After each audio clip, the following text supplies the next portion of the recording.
360 mobile app, on your Alexa-powered smart speaker, and on TuneIn, iHeart, and on Odyssey. This is Chicago's Morning Answer with Dan Proft and Amy Jacobson on AM 560. The Answer.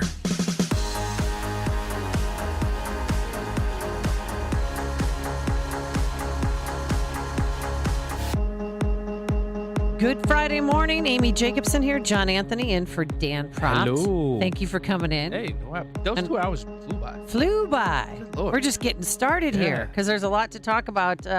Chicago Teachers Union, you know, that third political party in Chicago that I have absolutely no love for, but complete disdain. Well, they had a meeting at a church, and they have new demands. At a church? No, Oh, I know. wow. At a church. Wow. Did it burn? Lightning didn't strike? Oh, wow. Do you know what this is? A church, a steeple, open the door and see all the people? Yeah. And parents, so they had it was part Zoom, part in person, and parents are pushing. They want remote learning, and they want it now. As parents, we are concerned. We are demanding options for our children, and remote learning is one of them. Yeah, and here's the deal. They have what's called a virtual campus that they're setting up, and that allows for 3,000 students. But guess how many applied? How many? For the virtual? 200. Guess. 200. 152. I was going to say 150 first. 152 have applied, and it's a virtual campus. So you're not really in your school. It's a separate area with separate teachers, so you're not part of your school really in the classroom. Yeah. It's a separate entity. So with a different teacher? Yeah, but to get into that, you have to qualify for the virtual campus. That's what they call it. You need a doctor's note, and the student must be absent a lot in order to qualify. And some parents are very upset with that. Those rules are too stringent. We don't qualify as high risk enough for the virtual academy. And even if we did, only one of the 3 children in our household would be eligible. Oh my God. I mean, do these people, do they know that there's an inherent risk anytime you walk out your door? Yeah. People are so brainwashed. Yeah. And here's my guy, Jesse Sharkey, CTU president. Now, I'm not a violent person, but I don't know what I would do if I saw him walking down the street. He was at a cross-country meet once because it was a big city meet, and his son goes to Jones Prep, of course. Oh, not a regular No, CPS? No. He got into what you call one of the 5 selective enrollment schools. Don't know if he took a spot away from anybody else. Don't know if a check was written because that's normally what happens if you can't get in the correct way. Wow. He's pretty upset because they don't want to start school unless their demands are met. Let's not cut social distancing in half like CPS is trying to do. Let's not give up on quarantine procedures like CPS is trying to do. Let's not give up on the things that worked. But things that worked, you weren't in the classroom, you idiot. Hello? Seniors in high school, they only had 16 days of learning. And if you went Monday and Tuesday because of holidays, you had 12 days of learning. Yeah. That's it. What worked? What happened last year didn't work. With more on this, let's welcome back to the program our very good friend, Paul Vallas, former superintendent of the Bridgeport Public Schools and the Recovery School District of Louisiana, former CEO of both the School District of Philadelphia and the Chicago Public Schools, and a former budget director for the city of Chicago. Look at that resume. Good morning, Paul. How are you? Thanks for reminding me how old I am. So, Paul, you just heard Jesse Sharkey. It doesn't sound like they're planning on going back to school this year.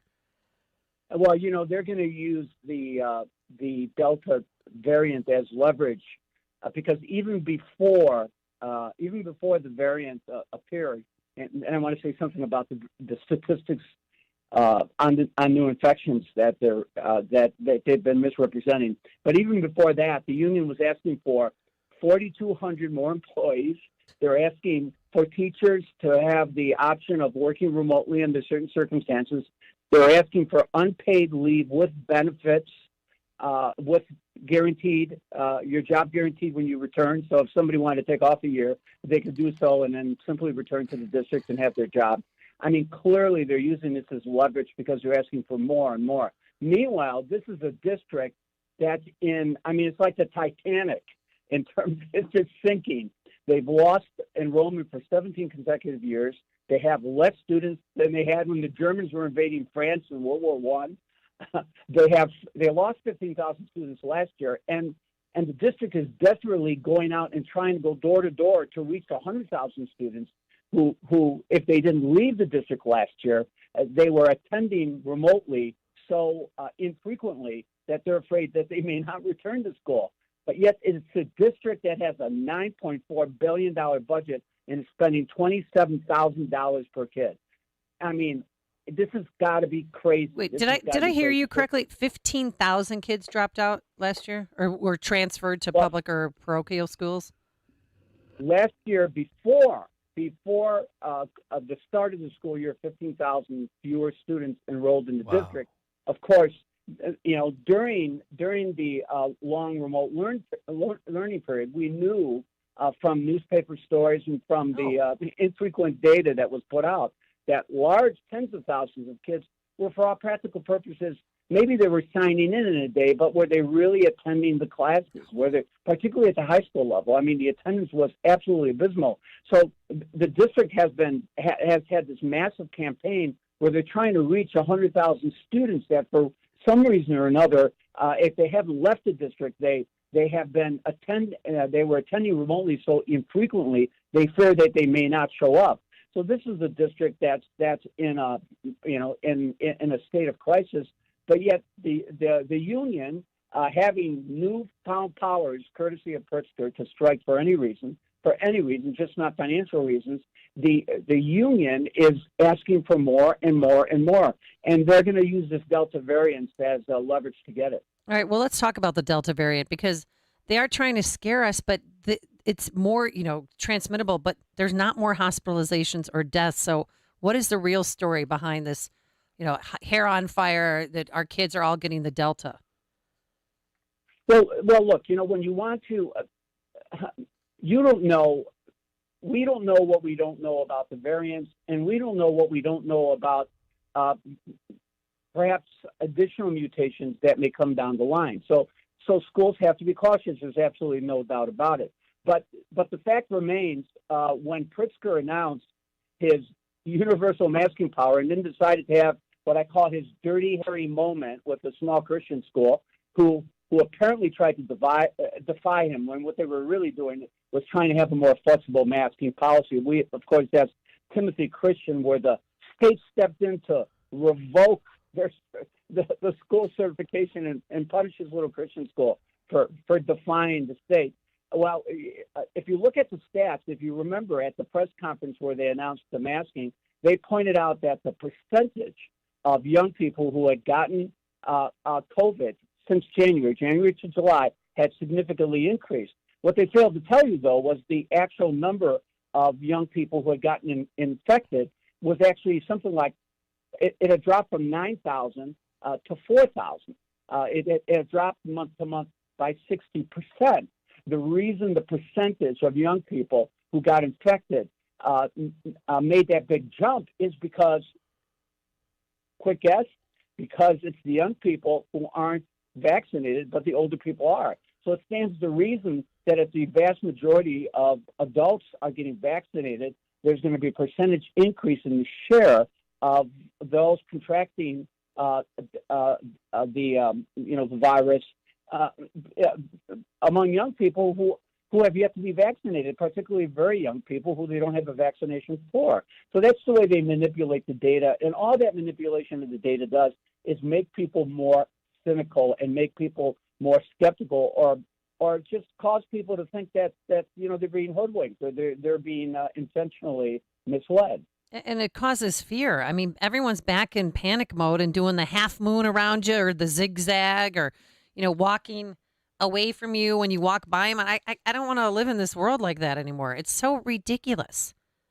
Well, the CTU has had a campaign, and Amy, I don't know how many times we've talked about this, and I know how this has affected you personally, coaching and doing all the work that you've done in the schools. I mean, there's been days when we've talked when you've been in tears because the kids haven't been able to participate in athletics, or they have to participate in indoor athletics with masks. What the CTU has done is driven home this fear that somehow returning to school is a life or death situation. And I'll tell you what a life or death situation is. It's keeping the third largest or now fourth largest school district in the country, keeping those campuses closed for 12 months. 5 children in the city of Chicago have died from COVID. Or I should say died with COVID, but they all had serious pre-existing conditions. 112 students during the COVID period, since COVID, have been murdered in the city of Chicago. 112 students, and something like, what is it, close to 800 shots. Think about that for a second. Wow. 800 shots. And incidentally, when it comes to committing violent crime, a study came out that said 8% of the arrests for murders have been kids 17 years and younger, 9% of the shootings, 49% of the carjackings. The closing of schools has had a devastating impact on children, not only short-term, long-term, but the closing of schools is killing kids. It's as simple as that. So if this is all a health safety issue, then get those damn schools open. And you wrote a wonderful article, too. COVID is killing our children, not the virus itself, but our response to it. And where can people read that? Well, they can read it on my public Facebook. Just Paul Vallas. It's simple Paul Vallas on my public Facebook. And I post from time to time on these issues. And hopefully people find it a good read. So 5 dead with COVID. Dr. Awardi told me it was 3, but you know better than I do. And that 112 murdered. Do we know if they were all? Wire Points put out, Wire Points, and they always go straight to the source. They put out they looked at state and county data, and they actually published the chart, and it shows the number of kids killed during COVID. I think it's like, the number of kids for a variety of reasons, kids who died, kids who were in accidents. And there's been almost 4 times as many suicides, children who have committed suicide as have died of COVID. And let me point out that the handful of students, and the loss of any child is a tragedy. Let me repeat, the loss of any child is a tragedy. But the children who had COVID, when they died, had serious pre-existing conditions. But 18 students during that same period committed suicide. You have to ask yourself, how many of those kids committed suicide for one reason or another? Were those suicides impacted by these mitigations and by these conditions, or the fact that they've been out of school, or the fact that they've been disengaged? You have to ask yourself that question too. Yeah. Locking them in their houses did not work. Didn't work. Scaring the living daylights out of them did not work. Separating them from their friends did not work. I mean, it's just ridiculous. But what does the mayor do? What does the governor do? The governor has his Dirty Harry moment. And for those of us who are old enough to remember the Dirty Harry movies with Clint Eastwood, go ahead and make my day, Timothy Christian. Yeah, they adopt the flexible masking policy. So they go in and to revoke. They're going to revoke their certification and shut down the school, and to say, if you graduate from Timothy Christian, your diploma is not going to count. This is a school that was open all last year with no incident. Yeah. They rose to the occasion, took care of their kids, followed the proper protocols, and they had 2 weeks until the school year started. Yeah. I was reading in a good story in the Tribune today. They're saying, well, wait a second. Okay, we'll comply. Why are you going in and taking this unilateral action? Have a conversation with us. But I want to see if they're going to be this tough when the CTU forces the school district, if it doesn't comply with their demands, forces the school district to delay opening, or forces them to open using these convoluted hybrid models. And are you going to have that Dirty Harry moment with the Chicago Teachers Union? And Paul, and that's the line of question that I want to go down, because I'm looking at this from a I guess policy position, political position. Have you ever seen where a governor has threatened a duly elected school board from a local control perspective, and threatened to what was the 3 things they threatened to take? Well, that their diploma is no good. It's not going to be recognized by the state, and that your school will be ineligible to participate in any IHSA high school sports or elementary school sports. What would you have done if you gotten this edict from the governor, Paul? What steps would you have taken? Look, they can't defy the state, and to the everlasting credit of the school, they said, okay, all right, well, sorry, we don't want those things to happen to our school, so we'll comply, and they will comply. Yeah, it's a shakedown. Yeah, because they're being shaken down and because they're being threatened and because at Timothy Christian, it's always been about the kids, Right. which is why they opened all last year in the first place. This is really dangerous, and let me tell you why. And you know where I come down. I believe you should be vaccinated, although I don't think you should force anyone to vaccinate. Right. And I think people should err on the side of caution when it comes to masking, although I think masking should be a local school decision. Thank you. And you should allow parents to have input, particularly those parents who have been vaccinated and have had their kids vaccinated. But this is a dangerous precedent because remember last year they tried to pass legislation that would, in effect, give the state enhanced powers to dictate to private parochial, even homeschoolers, about whether or not they could provide education services. In other words, it was designed, pushed by the unions, to give the state's Department of Public Health, it's such a State Board of Education, the power to shut down its competitors so that the next time we shut down the public schools, we would force the parochial and private schools to shut down too, because they were very. Thank God that stalled in the Senate. Yeah, but it stalled in the Senate. I'm so thank glad. God. But guess what, guys? Have we forgotten that this is a 99% survivability virus? It's 99.9967. Have we forgotten that? That we can survive. How are they continuing to? I say call their bluff. I say we need a superintendent with who's willing to say, you know what? See you in court. Let's fight this. Because the superintendents are fearful of getting fired or sued because the ISBE has said you can lose everything. You can lose your family business, you can lose your side job and your superintendent job. And they're not saying that's a shakedown. And they're not saying we're not going to wear the mask. They're saying masks are optional. I mean, choice, right? My body, my choice. Look, once the state issues these new mandates, et cetera, and people start to find these mandates, and then of course there's a unexpected and unlikely tragedy, well, then it's tailor-made for people to file lawsuits. Look, I hate to draw parallels, but let me draw comparisons with the new law governing policing. I mean, what they've done with this new law is, to a certain extent, criminalize policing or criminalize aggressive policing and criminalize the need for police to be aggressive. I'm not talking about irresponsible and not violating people's rights, but to be aggressive. Because as you well know, I mean, suing is big business in Illinois. I mean, suing is big business. The law firms, they sue. They make contributions to the Democratic Party. They pass more laws making it easier to sue. It's like feed the money monster. So a lot of these districts are afraid because the state is laying out criteria that if they deviate or they violate, will certainly subject them to additional lawsuits. But it's a dangerous situation. The fact remains is this virus is having a minimal impact. That does not mean that you do not take the proper precautions. But you've got to give people local control. Number two, what's killing kids, not only now but in the future, what's killing their futures is the fact that you're keeping schools closed, you're delaying their opening, or you're subjecting them to this convoluted remote learning or hybrid learning systems, which is really having a terrible academic impact on them. Yeah, but I still rise up. I still love that only 151 students signed up. Out of how many? 350,000 or 340,000 CPS students? That's a good sign.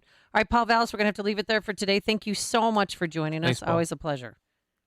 Thanks for having me. Thank you. And he joined us on our turnkey.pro answer line. Go ahead.